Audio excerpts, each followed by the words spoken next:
Wow, this kind of feels weird. Hello, hello. Welcome to Eat Predators Daily. I am your host, Alexa Nikolas. First, I just want to say, can everybody hear me? I guess it's members, but I'm just curious if someone can tell me that they could hear me in the mic, because this is a new setup, and this is the first time in about a year that I have been live, and so it kind of feels like I'm learning how to ride a bike again. Oh, okay. Thank you, sassy nerd girl. Thank you so much for the sweet comment too. Woo! Okay. I'm feeling so many feelings. And I honestly don't know where to begin. You know, it kind of feels like when, you know, someone has the opportunity to be able to go and see a therapist, right, for an hour, and you're having to catch them up on even a week's worth of your current life situation or your life in general. It kind of feels like that. Oh, hi, Peyton. Oh, this is so sweet. I'm like, I don't want to get, I'm like trying not to get emotional, but I'm sure that I'm going to end up getting emotional, and I hope that that's okay. Wow. Okay. So we're here. I kind of feel like I am in a very strange dream in a lot of ways, and there's so much to share. There has been so much that has happened in the last year. Okay. I said I wasn't going to get emotional, like right in. I'm like, I'm going to cry. So much has happened, and I have learned so much in the last year, and I have really grown a lot in the last year and processed a lot in the last year and made a lot of decisions in the last year. And now I'm here. And even though it's always going to be nerve-wracking, you know, coming back, especially in this current climate, if you don't begin, then you'll never be ready. And so I feel like I'm really just kind of accepting, you know, everything that comes along with that. So I don't know who has watched the last, I guess, episode of Eat Predators Daily, which was about Kat Tenbarge and Adam McIntyre. I don't even really like watching that video because it was, I mean, I don't think I've really been that, I mean, maybe I have, but I was so sad because I felt like I had to walk away from something that I just loved deeply and that I created out of the most pure-hearted intentions, and to see what happened and how easy it was for misinformation to trigger the community, for example, of e-predators was devastating for me. Like, devastating. And I really wasn't prepared for that. I really wasn't. I didn't know how to respond to it. I didn't know I didn't even know how to feel other than deeply sad and heartbroken. And it brought up a lot of old wounds of my childhood when I was bullied on the set of Zoe 101. And not only bullied on the set of Zoe 101, but I was bullied a lot even in elementary school. And it really brought up those wounds. And what was really also heartbreaking about that was to see so much of the community that I thought, you know, supported victims in general, you know, saying that I was playing the victim or I'm in a perpetual state of being a victim, and to cast shame on being a victim of something and vocalizing that and wanting to communicate that with immense vulnerability, and to see that shamed and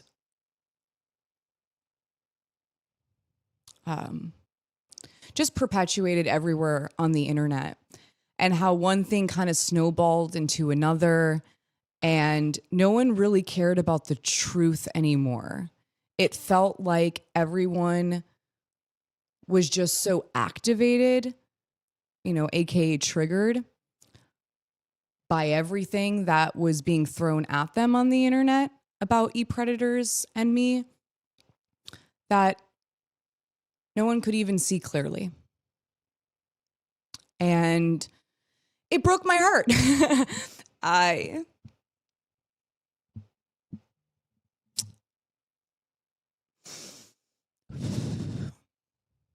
It's okay to be vulnerable. But it broke my heart. And now I'm here. And it has been almost, I mean, it basically has been a year since my last live on Eat Predators, where I spoke about Kat Tenbarge. And she chose, alongside with her very good friend, Adam McIntyre, to go into the chat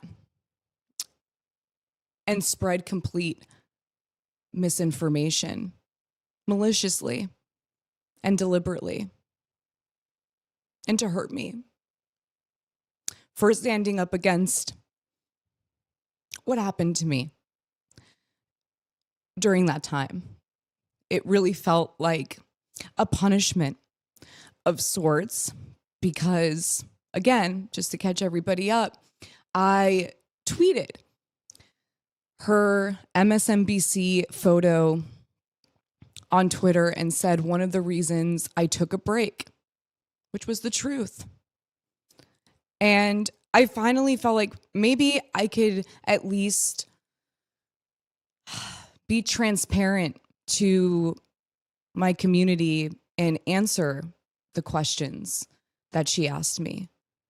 And, you know, instead of allowing me to speak publicly, she incited, or she ignited, Adam McIntyre to just really go off on me. And anyways, I'm sure a lot of people kind of get the gist of this, but it felt like it just totally stole the truth away in so many ways. And it felt just awful. It really, really did. I have given it about, I guess, a year now for Kat to even say she was sorry. Sorry for what she did. And take accountability for her actions. And maybe for her to admit that she had become what she criticized, which was, amongst many, allowing and and in a lot of ways, in my personal opinion, encouraging harassment towards a survivor that did not do anything wrong. But that day never came. I waited and waited and waited for an apology from Kat, because I thought to myself, you know, she talks a lot about accountability and, you know, standing up against harassment towards women and misogyny. And we're going to go into a lot of her own tweets in the past, honestly, about that. And so I thought she would do it. That would have been nice. But not only an apology, but also to set the record straight. That those were not sealed documents and that she knew that. And you're probably watching. Good. But you're not allowed in my chat this time. I thought that she would at least set the record straight, because that is what an ethical journalist would do. When I was younger, I thought journalists were supposed to uphold the truth, protect the truth. And even if they were, let's just say, had their own opinions about a story they were writing on, at least when I was younger, I thought, no matter what, though, they're looking for the truth, not just their feelings about something, but the truth, that mattered to them. I mean, obviously, when I grew up, I found out about propaganda and, you know, manipulation of media. Of course, that dream faded, but I didn't think that was Kat. I thought Kat was a progressive journalist who cared about survivors and who cared about women and cared about cyberbullying and cared about harassment and cared about misinformation. That's what I thought. And so when that day never came, I chose to get justice. I chose to get justice because truth matters. And people's truth matters. And I feel like in this age of the internet, truth is starting to become forgotten and or misunderstood or manipulated, even more so than I guess it has been in the past with, you know, corporations controlling what the truth is and how we perceive it. For sure. But it's really amplified.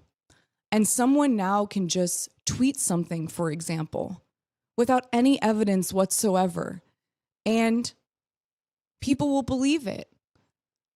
And I don't even necessarily blame people for believing certain things, because I think some things speak to people about their own emotional landscape of what they care about.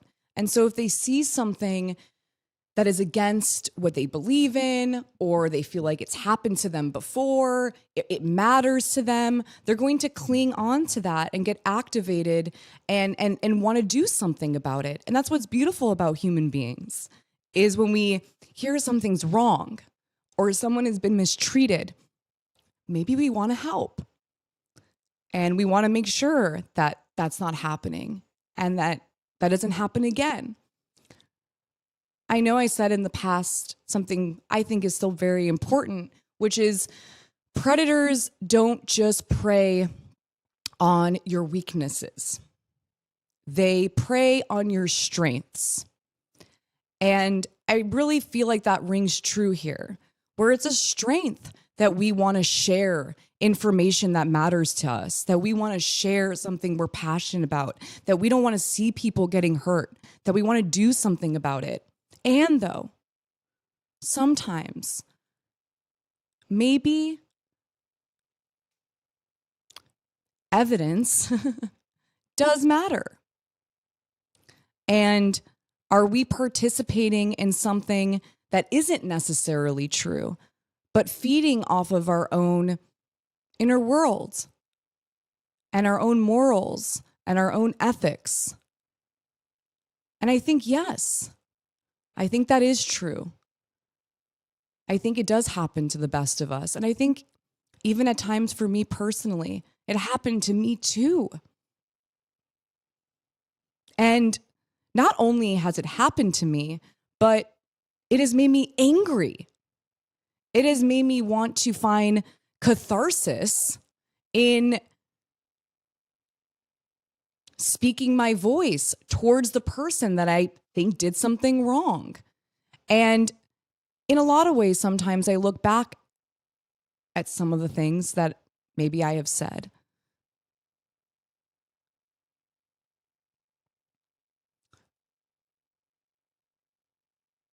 It was dehumanizing. That now the information that I got maybe did slightly have me dehumanize them in my brain. And all I saw was what they did wrong and how they harmed someone. That's all I could see. I didn't see necessarily sometimes even a person in there.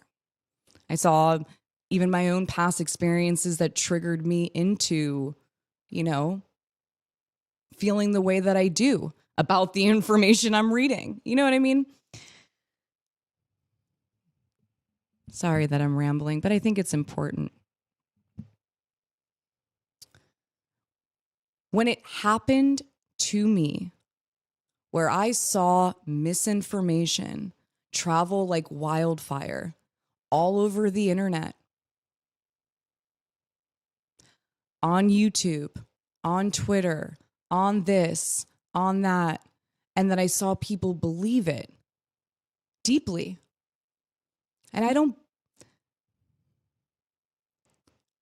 know why you cared about it deeply. That's not what this is about. But it just wasn't true.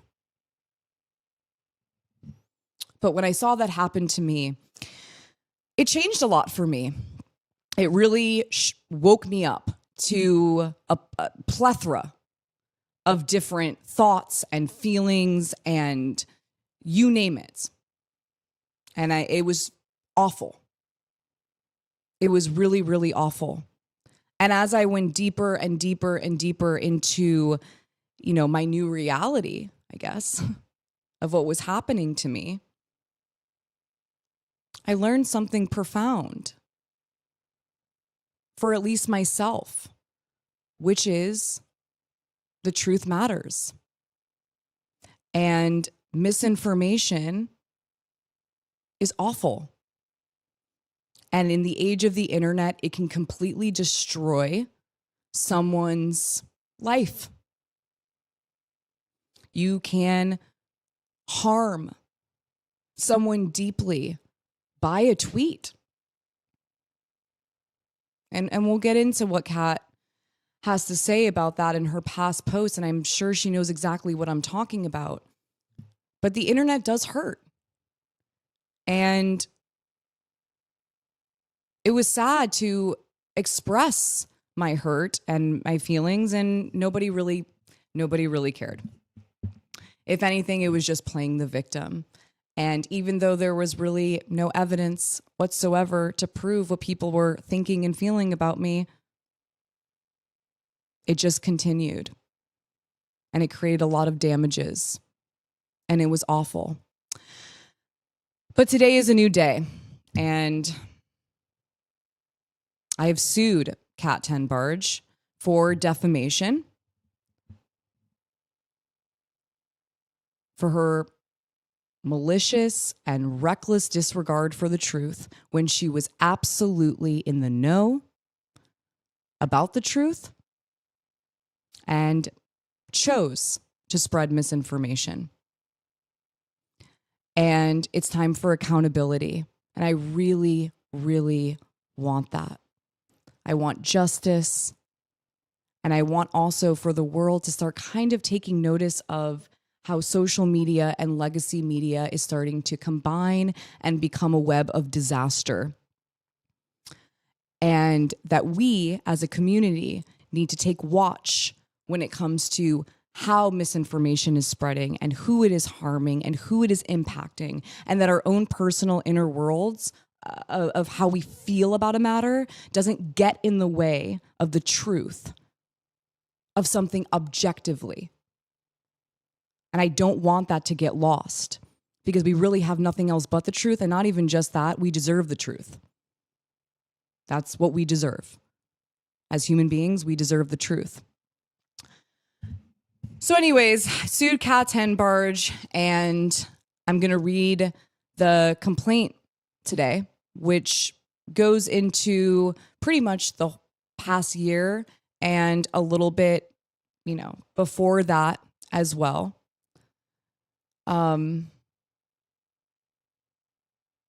haven't even looked at the chat because even though it is members, I'm still like, what is people saying? I'm like, it's nerve-wracking and triggering, and I am a little bit shocked by everything. I'm not gonna lie. You know what? Actually, I don't know if Miko is listening. Oh, I was going to say he can open the chat to at least subs, because I'm kind of curious a little bit curious what people are saying. I feel a little bit brave enough as this moment goes on. Okay, so we're going to read the lawsuit against Tenbarge. And yeah, this is going to go deep. I don't know how many people really want to come along for this journey, but it's important for me to do this. So let's go into this. All right. Whew, I need to breathe. I'm like, yeah.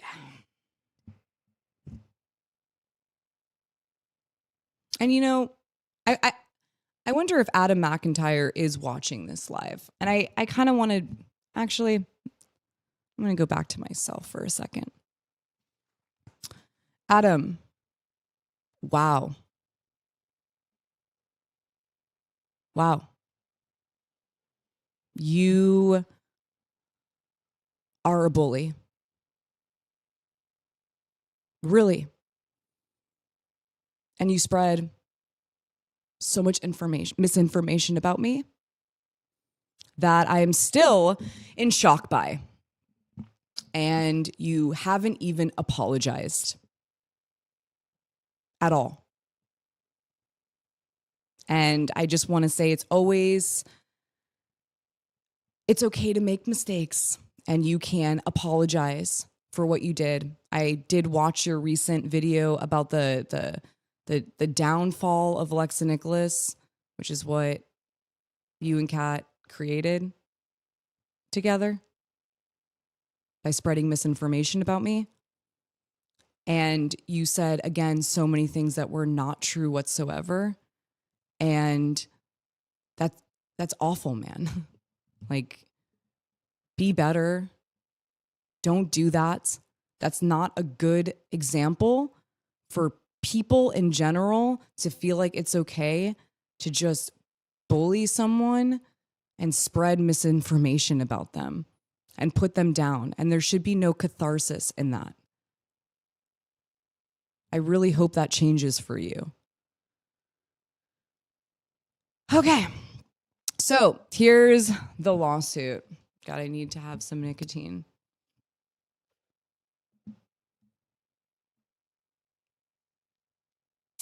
While I am going through this. Okay, so let me know when you can see the complaint that is on the screen. United States District Court, Eastern District of New York. Alexa Nikolas against Catherine Elizabeth Tenbarge. jury demand. So here it starts with a now infamous, in my opinion, tweet of Kat Tenbarge, where she said, if you worked for a reputable news outlet and tweeted something blatantly false, which she did, impossibly false, which she did, you'd get disciplined, if not fired. Who is disciplining these bloggers? The legal system hasn't caught up to them yet, and they are causing real harm. Well, now, Kat, you are a blogger. And even when you were a, I guess, professional journalist, and in my opinion, a propagandist, you caused real harm. And honestly, who is disciplining these bloggers and even these journalists when it comes to spreading misinformation and causing real harm upon people? Who?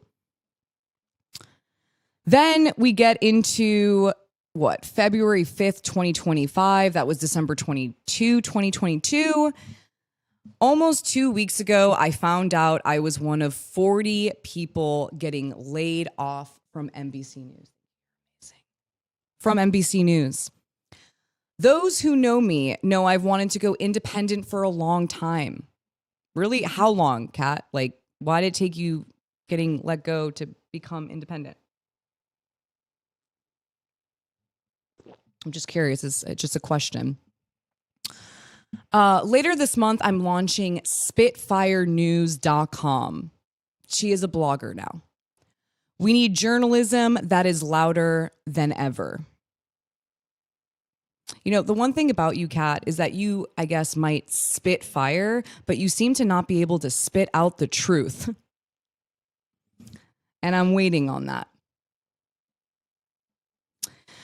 This lawsuit about a propagandist masquerading as a journalist. Defendant Catherine Kat Elizabeth Tenbarge defamed plaintiff Alexa Nikolas. Alexa.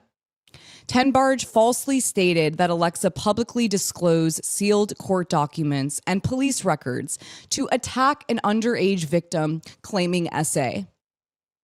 None of this was true. The court documents and police records were public, which Kat knew. Nor did Alexa, a well-known advocate for survivors of SABUSE and C, attack the victim. Rather, Alexa reviewed court documents and police records, which brought the public narrative surrounding claims of the underage victim into doubt. To advance this false narrative and obtain negative information on Alexa at all costs, Tenbarge facilitated Alexa's stalker's violation. That's right. I'm just going to repeat this one more time. Kat Tenbarge facilitated Alexa's stalker's violation of the restraining order, which we have evidence of. Further, Tenbarge relied on anonymous and other clearly biased sources to advance her false narrative about Alexa. When Alexa provided, it's weird to speak about myself in third person like this, when Alexa provided Tenbarge information demonstrating that the court documents and police records in question were public.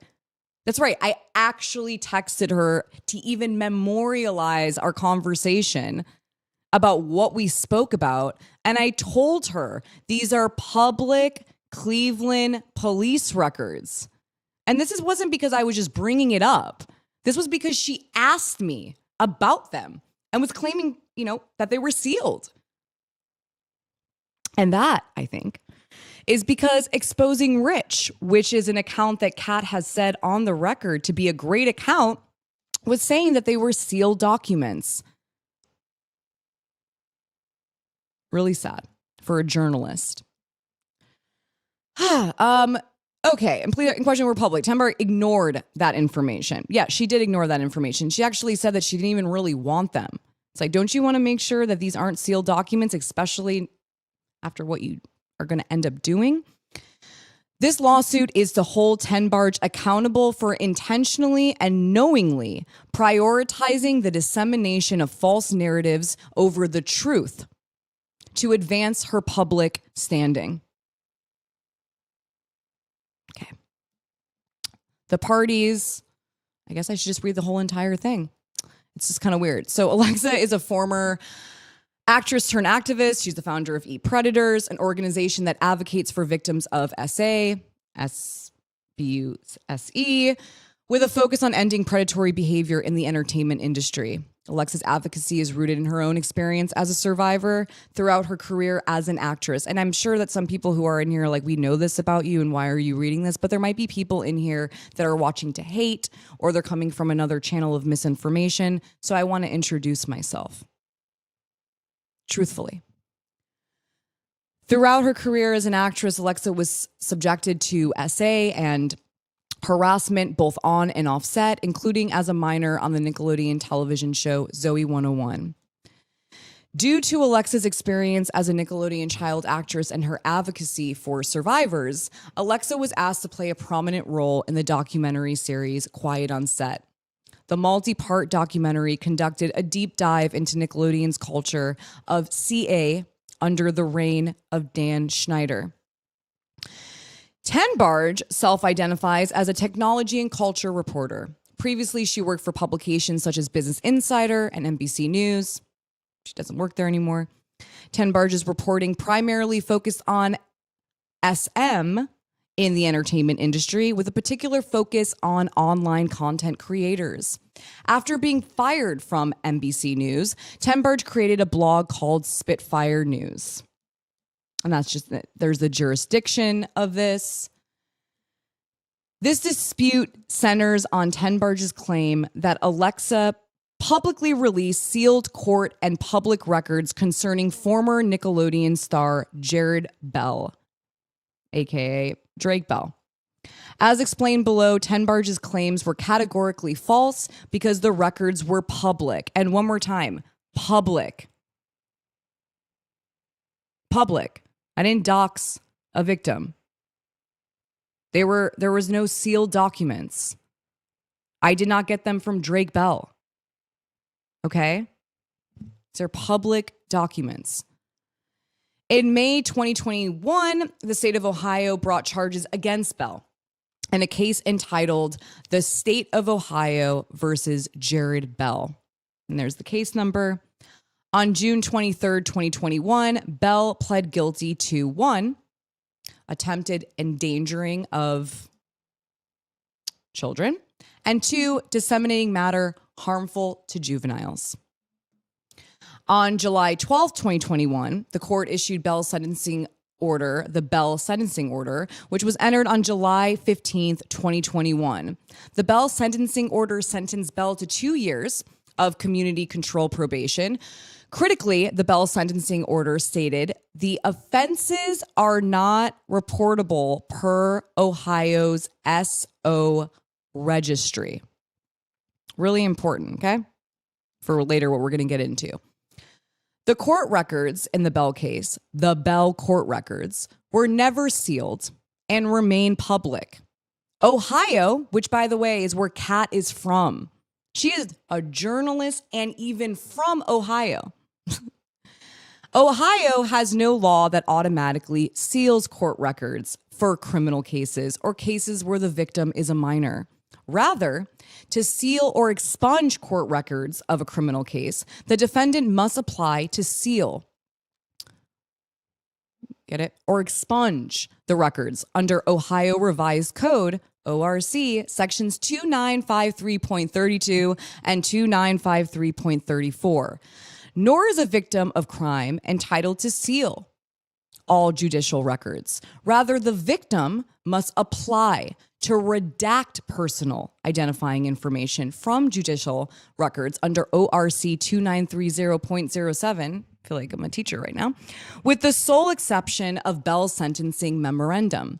Neither Bell nor the victim in the Bell case have filed an application to seal, expunge, or redact any of the Bell court records. As such, with the exception of Bell's sentencing memo, the Bell court records remain public. On January 30th, 2022, the city of Cleveland, Ohio, received a public records request related to the Bell case.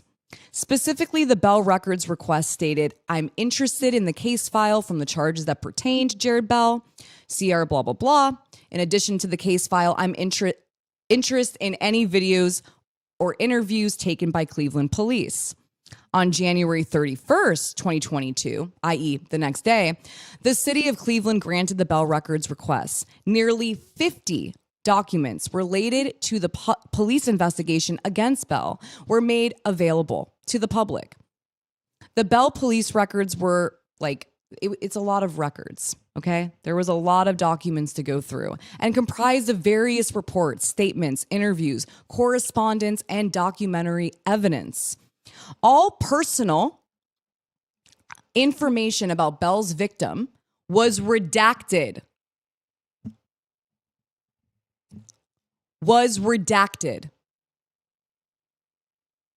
Redacted. What did Kat say on X, aka Twitter? Or was it in the comment section of my live? I can't remember. What did you say? Not redacted at all.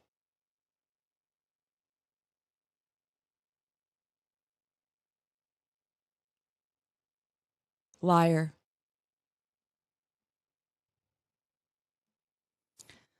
The New York Times published 2 articles about the Bell case. The first was published on June 23rd, 2021, i.e. the date Bell pled guilty, the first NYT article. The second was published on June 12th, 2021, i.e. the date Bell was sentenced. The second NYT article falsely reported that Bell was required to register as a SO. Wow, New York Times. On March 18th, 2024, the New York Times corrected the second NYT article to clarify that Bell was not required to register as a SO. Now, here we get into my video, the Drake Bell video that I took down. Drink some tea.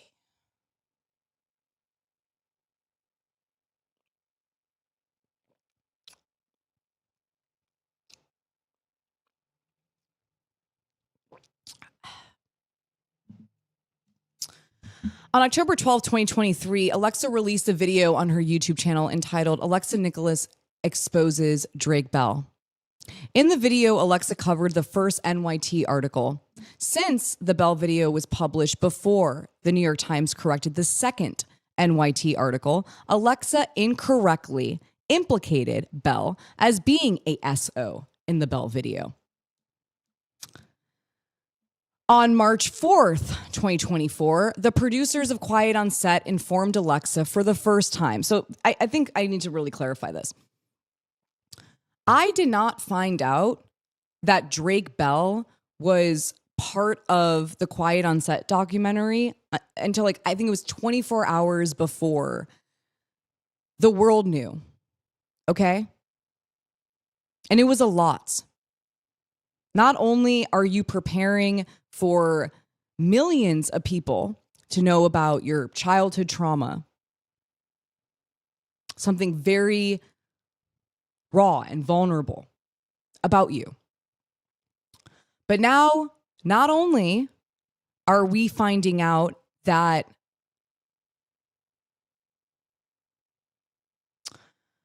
somebody that we knew as a child, I don't think you guys really get that. Maybe here's an example of this. Let's say there was a kid in your class, right? And the kid was nice and you talked to him or her or them a few times. And then let's say 20 years later, you find out that your school teacher was abusing them.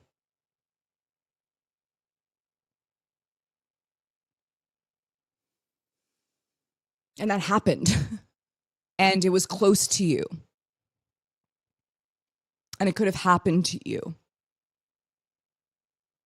And maybe you did for others. It was deep. It was a lot. It was intense. It wasn't the kind of information that you just go, whatever. You know, he wasn't somebody who we watched on screen. He was somebody that we grew up literally within the exact same network with. Like a classmate that got harmed as a child. You would have to be heartless to not feel something for that person, for that child. Okay? But not only that, you then have to process the fact that this person has pled guilty to X, Y, and Z, has been accused of X, Y, and Z. And at that time for me, I thought he was a registered SO. What do you do with that? I mean, it's a lot. Again, that would be like the classmate that you found out was being, abused by the teacher. Then went and abused somebody else. It's a lot to process. And I don't think anybody, especially in front of the world, okay? This isn't even just like from a school reunion or something that feels a little bit more private and intimate. This is in front of the whole entire fucking world, okay? Everyone's talking about it. Everyone. It feels at least like everyone. You go to the grocery store, and instead of somebody coming up to you and saying, oh, you're Nicole from Zoe 101. Oh, I'm so sorry what happened to you as a child. And Dan Schneider is horrible. And you're just trying to look for broccoli, and you're reminded of your childhood trauma from a stranger. It is something I really can't explain. But it's real. And I'm trying to explain it to you. It's a lot to process. And every single person who was part of that documentary processed it in their own personal ways. And what was really sad about it is it felt like at the end of the day, it almost kind of didn't even matter. It was so sensationalized and no legislation happened out of it. People cared more about a Nickelodeon t-shirt than what actually happened to us. And then at the end of the day, we still weren't good enough. Which, as a child star, or even as a child in general, is a wound. You're like, I'm still not good enough for them. And maybe my pain isn't valid. Maybe they don't really care. Maybe they like looking like they care, but they don't actually care about you. So anyways, when I found out this information, it was immense for me. Because ePredators Daily was already happening. And I made a video about Drake Bell. And now I'm in a documentary with him. And what does that mean? How am I going to talk about this? It's immense responsibility. And felt stressful. And scary. And confusing. And at the same time, I wanted to do the right thing, though. Because this person is still a survivor. Still a survivor. And I wanted to make sure that I didn't lose sight of that fact. And it meant something to me personally.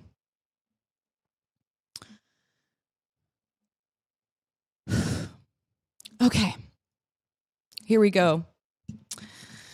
Kate Taylor is a journalist for Business Insider and one of the producers for Quiet on Set. Taylor attempted, wait, I don't even know what this word is. Assuage? Sorry, guys. I'm no lawyer here. Alexa's concern about Belle's presence and quiet on set. On March 9th, 2024, Kate Taylor, not Taylor Lorenz, sent Alexa the Belle court records and Belle police records, collectively, the Belle records. After sending Alexa the Belle records, Taylor conducted a follow-up phone call with Alexa to walk her through the Belle records, a true and correct copy of Taylor's March 9th, 2024 email to Alexa is attached to this complaint. Upon closer review of the Belle records, Alexa discovered for the first time that there were numerous inconsistencies between the information contained in the Belle records and the online narrative about Belle's conviction, which was fueled in part by the first New York Times article and second New York Times article. For example, contrary to the online narrative, the Belle records demonstrated that, 1, the forensic evidence contradicted the victim's testimony of SA. 2, the witnesses were not strangers, but the aunt/chaperone of the victim and an individual who frequently photographed Belle. Belle did not send or exchange NUDES with the victim. 4, when Belle learned the victim's age, he disengaged communicating with her immediately. And 5, Belle was not required to register as a SO.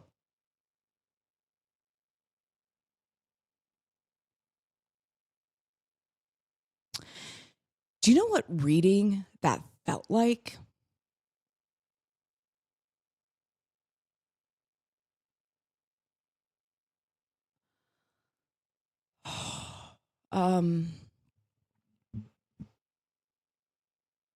Horrible.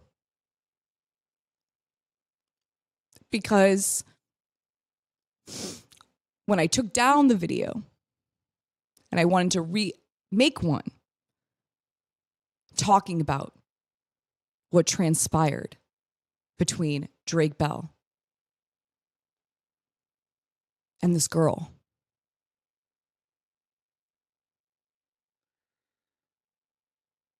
I did not want to have to talk about this part. I didn't. I didn't know how. I didn't. And it was like in the midst of hell and your own childhood trauma coming up in ways that I can't really explain once again, but felt immense. And I didn't think I could do it properly. It was too much for me. And then on top of that, I was getting harassed by a bunch of people who did not know me whatsoever in person and telling me that I protect, I can't say the term on here, PDF files. And harassing me felt like every 10 minutes of the freaking day without any regard for my mental health, for my current situation with the documentary coming out, the past work I have done and that I was continuing to do, and getting hundreds and hundreds of thousands of people to think that I had these sealed documents from Drake Bell and that I was in cahoots with this person.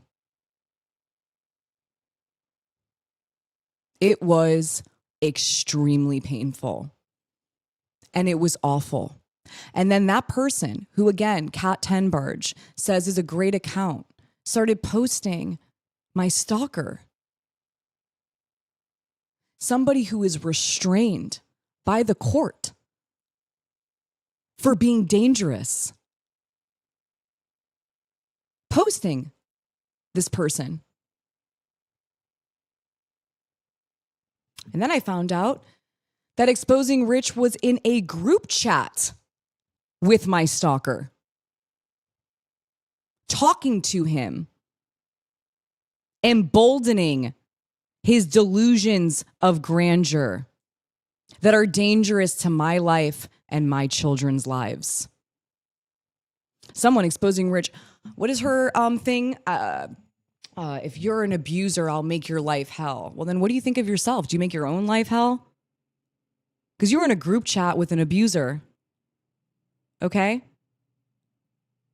Someone who had 2 children now are protected by the court from this person. And you're in the chat talking about the protected party with this person. You're a phony. That's actually true. I have evidence of it. I'm not just sitting here and talking about it. It's not just my opinion. You were literally talking to him in a group chat about me after you knew he was restrained, I believe. Yeah. And helping him. That's awful. And this is, again, an account that Kat Tenbarge calls a great account, an account that was harassing a survivor, a woman, days on end, to the point where I have a screenshot of this as well, that X actually suspended her account at one point. Because you know why. And this is an account that Kat was retweeting, supporting, reading. And Kat is supposed to be an individual who is against this type of behavior. We've all, maybe some of you have read what Kat had to say about the whole Blake Lively situation or the Amber Heard trial.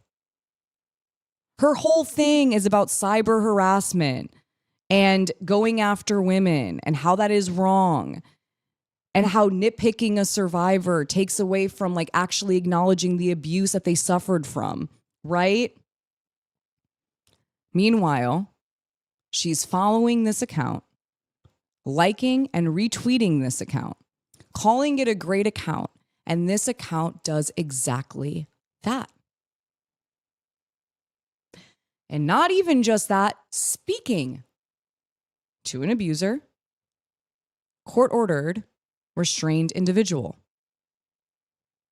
on a friendly basis.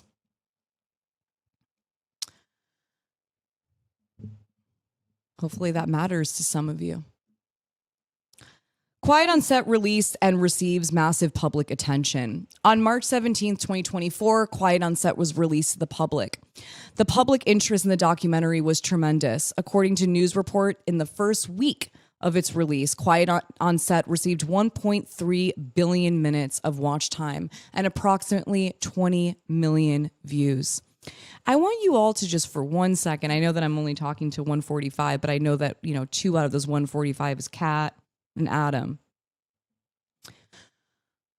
You know what that feels like to have 20 million views of your childhood drama and the whole world having, so many different opinions of it, and people feeling like they know what happened to you and they feel awful for you and they pity you. And the same breath, they're like, I'm glad that wasn't me. I get messages like, oh, I'm glad my parent didn't put me in the industry. You're like getting these stings. Like it's so intense. Such an intense process. Such an intense process. You really just can't understand until it has happened to you. And so how you're moving through that time, there needs to be some patience and some understanding of what's going on, not attacking victims, okay? Attacking victims because they're not operating the way that you want them to in the moment. That's not consensual. That's not okay. It's abusive. It's demeaning. It's dehumanizing. And again, we already went through that as children, having people tell us what the fuck to do and when to do it. We're trying to break free of that. I don't know if you watched the documentary, but we're trying to heal from that process. And then all of a sudden the audience was like acting like that with me. Like it was like a, not a laugh track, but like the audience, I felt like was like trying to dictate how I responded to everything. And I had to respond to it perfectly. It felt like going into an audition or a callback or, you know, are you going to like me? Am I okay? Am I enough for you? How I'm dealing with my childhood trauma? Is it okay for you? Do you understand me? Do you care?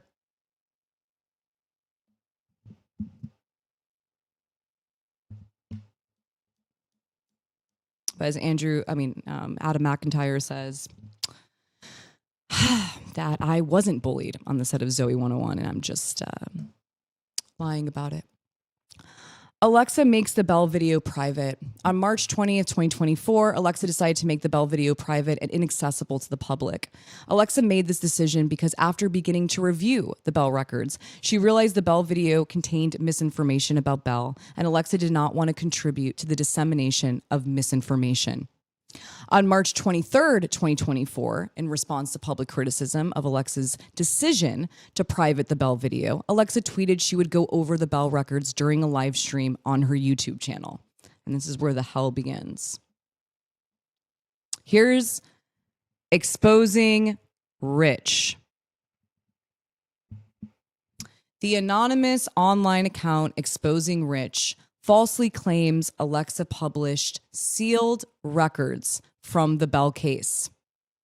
The internet, gotta believe it. March 23rd, 2024 through March 24th, 2024, an anonymous account on X entitled Exposing Rich made numerous defamatory posts about Alexa. True and accurate screenshots of Exposing Rich's posts are included below. You see it, guys? She deleted this one. I wonder why. But she deleted this one. She took that one down. Alexa Nikolas supports PDF files, goes on and on and on. Because I do not know what you expect people to think when you refuse to condemn Drake Bell and talk about his victims. Yes, ma'am. I'll get right on that for you while I'm going through a hell of re-traumatization and everything that's happening to me. I'll get right to you right now and drop everything. Alexa Nikolas did not receive permission from Drake Bell's grooming victim to deep dive into her records for a fucking podcast. I confirm this story. Okay. Whew. She hijacked. Now, this is when, I have to look back on the date, but talking to my stalker. A stalker that is terrifying, dangerous, gone through hell with this person. Hell. And the court recently renewed the restraining order against him and added my son.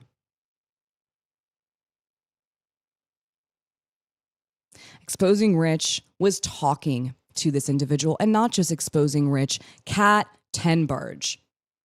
That's why I've been tweeting at Taylor Lorenz, because I've been hearing her talk about the stalker and Ethan, and I wanted to know, do you know that the person that you're praising and reposting was talking to my stalker, who is restrained? And not only that, asking me if the restraining order was based off of false allegations.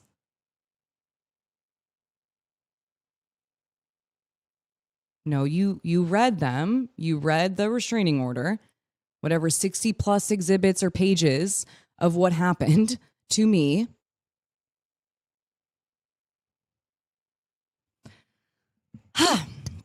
Great account, Exposing Rich.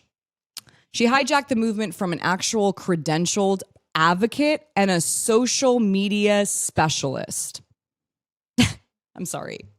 The fact that Kaylee here, I'm going to guess that maybe she was talking to Kaylee. We'll find out. But the fact that Kaylee's saying it's a social media specialist, I'm sorry, Kaylee's not a social media specialist to my knowledge.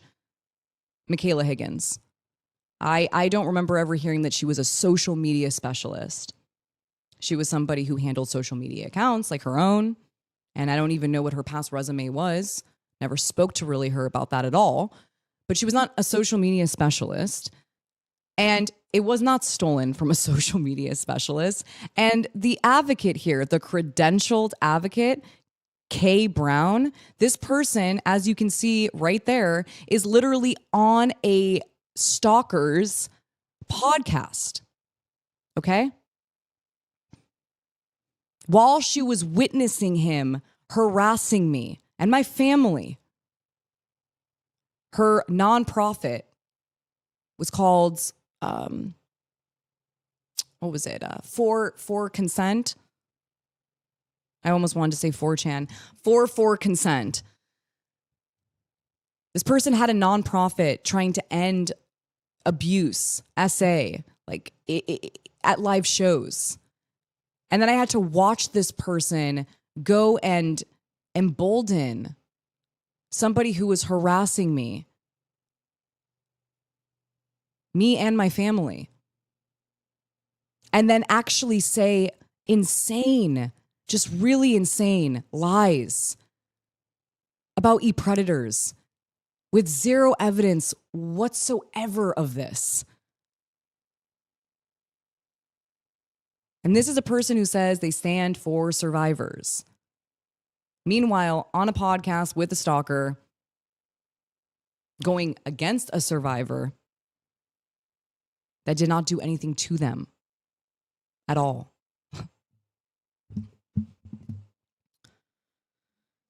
Okay, after they finally, Alexa locked them out of the accounts they started. No. First of all, Kay Brown, did you ever have access of any of the accounts?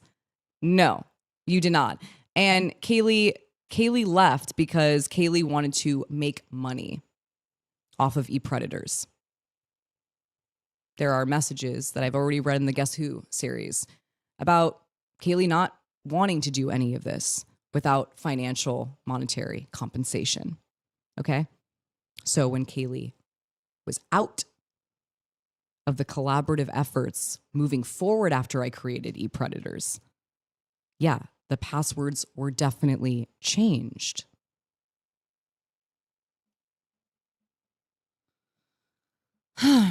This is the entire file.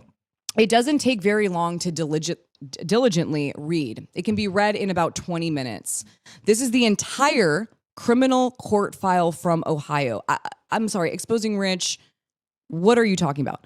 This seems small. Where's the rest of it? There is no rest of it. Now remember, Kat Tenbarge is following and reading this Twitter account, getting information from this Twitter account.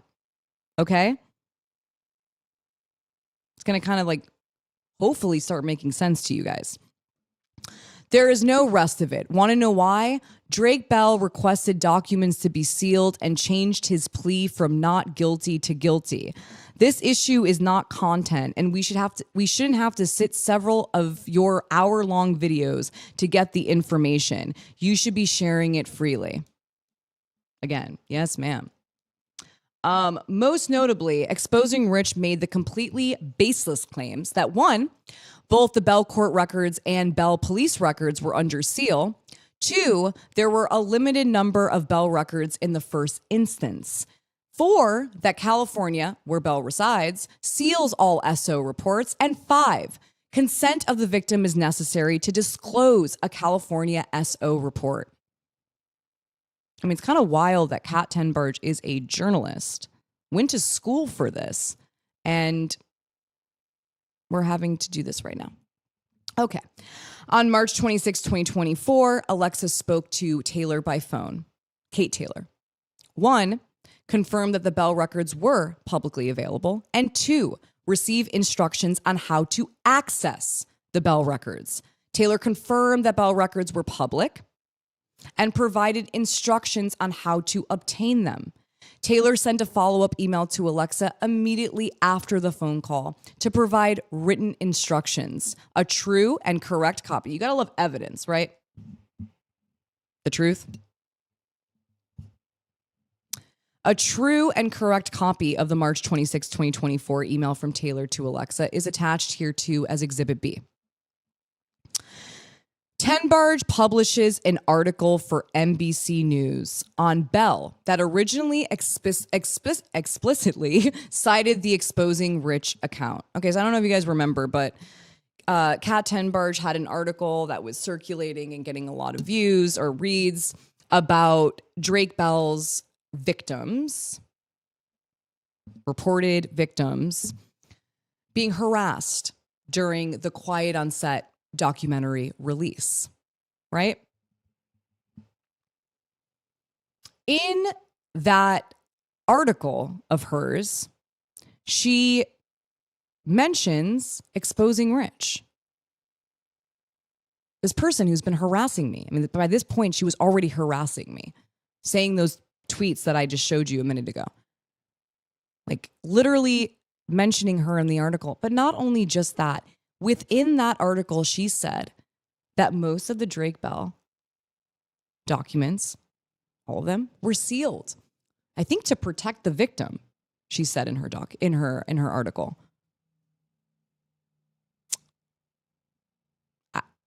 That's not true, but was published by MSNBC, written by Kat Tenbarge.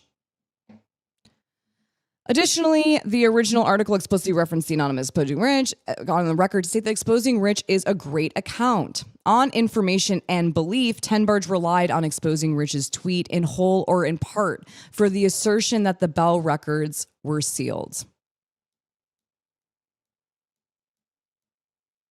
Wow. Wow, Kat. Tenbarge begins working on an article about Alexa based on court filings from Alexa's stalker. I'm going to read it just one more time. Did anyone watch the last video of ePredators Daily where I said this and everyone was like, no, she's upset just because she's getting criticism? You're going to see it broken down, okay? What was actually happening. Tenbarge, Kat Tenbarge, begins working on an article about Alexa based on court filings from Alexa's stalker.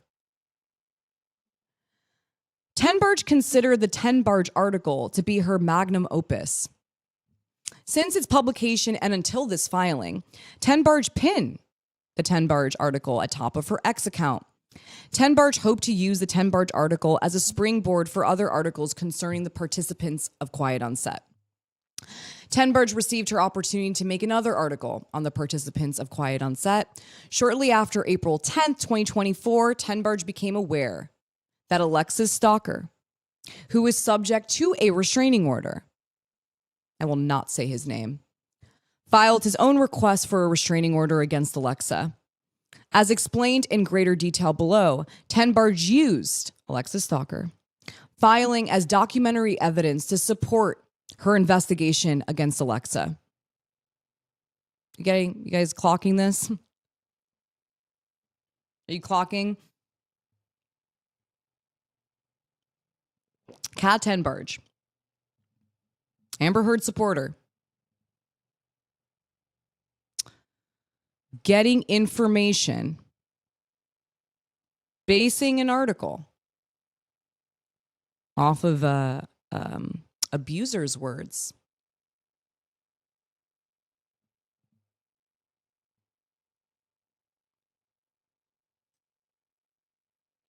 Whew.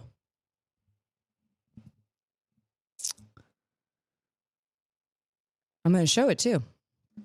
As explained in great detail below. Okay. Background on, I will not say his name, stalking and harassing Alexa and her family. Alexa's stalker has repeatedly stalked and harassed Alexa, her husband, and her daughter. He was a former volunteer for Alexa's survivor organization, ePredators. After being asked to leave the organization, he made numerous threatening posts about Alexa and her family. Additionally, he moved from Marin County which was approximately 8 hours away from Alexa, to approximately 10 minutes from Alexa's residence to engage in further stalking. On 3 separate occasions, he stalked Alexa for hours on end. Below are some contextualized screenshots of social media posts he made about Alexa and her family that were submitted in support of Alexa's restraining order against. I can't even look at this. I do want to say one thing though. See this post right? His post right here? I'm brave. You see this post right here? He's punching in this video my name. And K. Brown, that person who is allegedly a advocate for survivors, liked it. Liked a violent post against a survivor. And this is a trauma certified. By the way, I am trauma certified now, everybody. Which that was really good for me to do. I needed that actually. So I'm glad that, you know, a lot of this, anyways, my point is though, this person is trauma informed and liking and going on this person's podcast. I'm not reading any of this. I literally cannot. It's so triggering. Okay.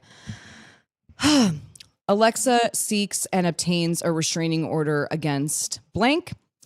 Due to his stalking and harassment, Alexa sought a restraining order against him. On April 12th, 2023, the Superior Court of the County of Los Angeles granted Alexa's request for a restraining order against him. Specifically, the court found Alexa met her burden to show that this is literally the judge's own words, okay? Met her burden to show that a reasonable person would perceive him as posing a credible threat of violence against them. Kat read this. Read the documents, the threats.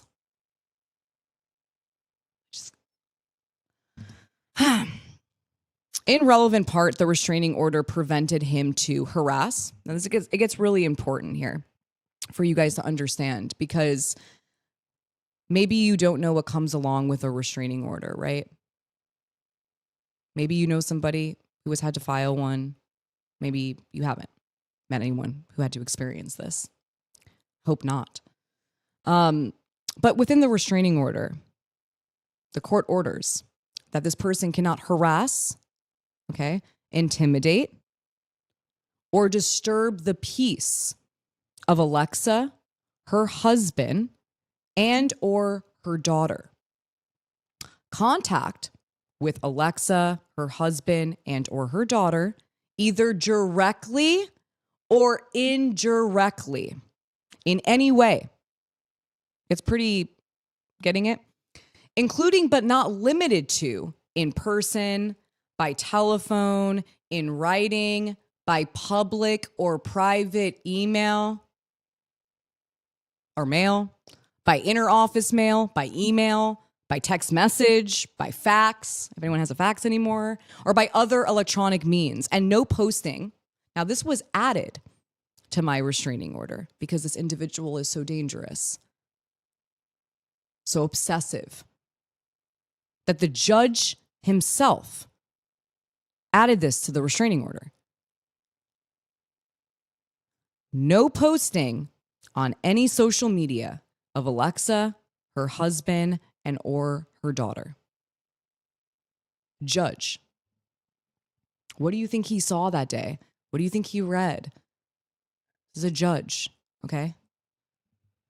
On May 7th, 2025, the restraining order was renewed and expanded to encompass Alexa's husband and children. On July 21st, 2025, the California Court of Appeal affirmed the restraining order. Now, my stalker has been harassing me in the court system. Also on top of all of this for the last year.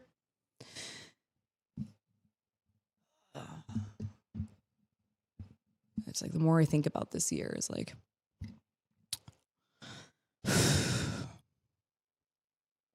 but the appellate court denied his request for an appeal or to turn over the restraining order. On April 10th, 2024, he filed a request for a temporary restraining order against Alexa. And now this is why this is important information, is because when he filed this, afterwards, a few days afterwards, is when Kat Tenbarge reached out to me. And I'm going to tell you something just from my own personal opinion, just my own opinion, my own feeling. And a thought that comes to my mind a lot when I think about this. I'm talking about Kat here. When I would go and speak to reporters as a survivor before I had a lawsuit against Michael Milos, okay?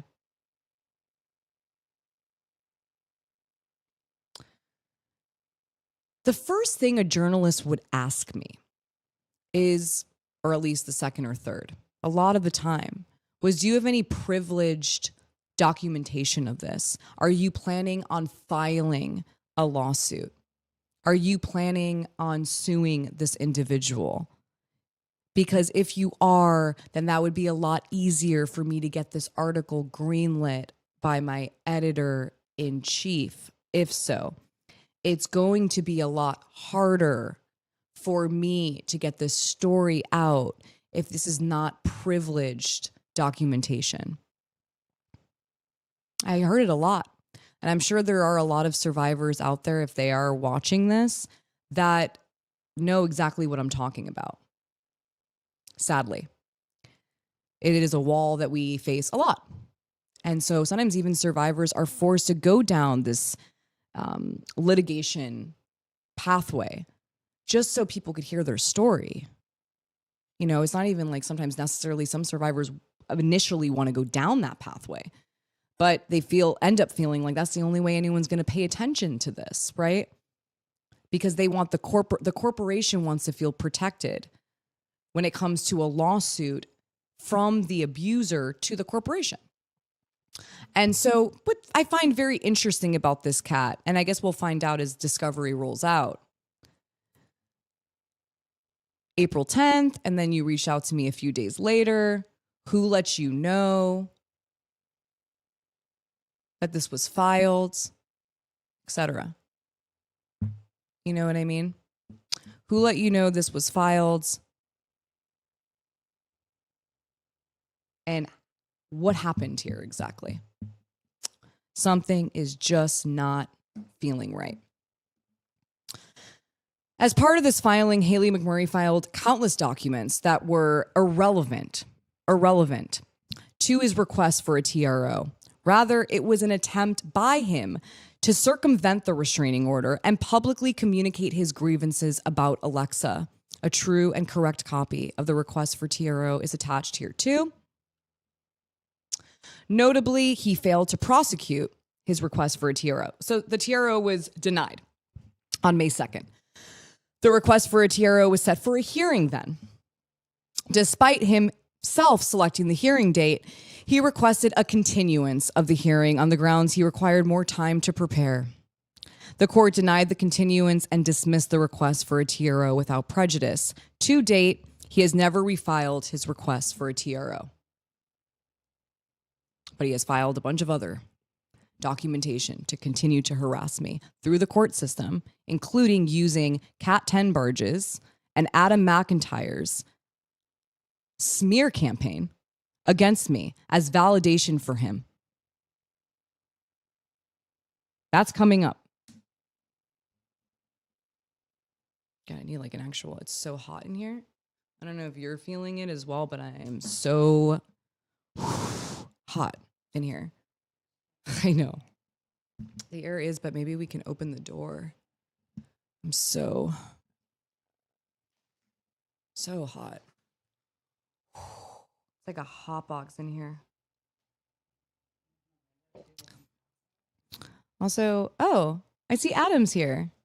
Adam, it's literally as hot as the old studio right now. It's actually giving me flashbacks of it's giving me flashbacks of those days, those good old days before all of this. Thanks to anyone who's listening and either cares to at least inform themselves about the reality of the situation and why it's important. And I'm not sitting here just wanting you to believe me or wanting to pity me or feel bad for me for what happened. I'm not a perpetual victim, even though I have been a victim in multiple situations. Okay, that's a reality.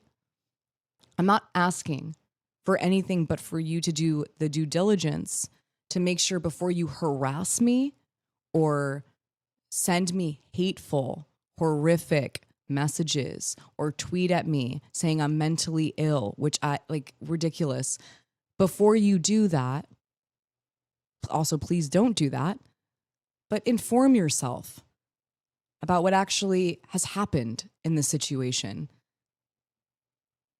People deserve the community to make sure that they're not upset about something that didn't necessarily happen. And I mean, to be honest with you, that's why I actually do understand due process. Also, now more than ever, everyone deserves the opposite of a witch hunt, for example. We don't want people just like getting accused of things in the streets and everyone just goes and, you know, whatever. You think, you know, that actually has happened throughout history and it's awful.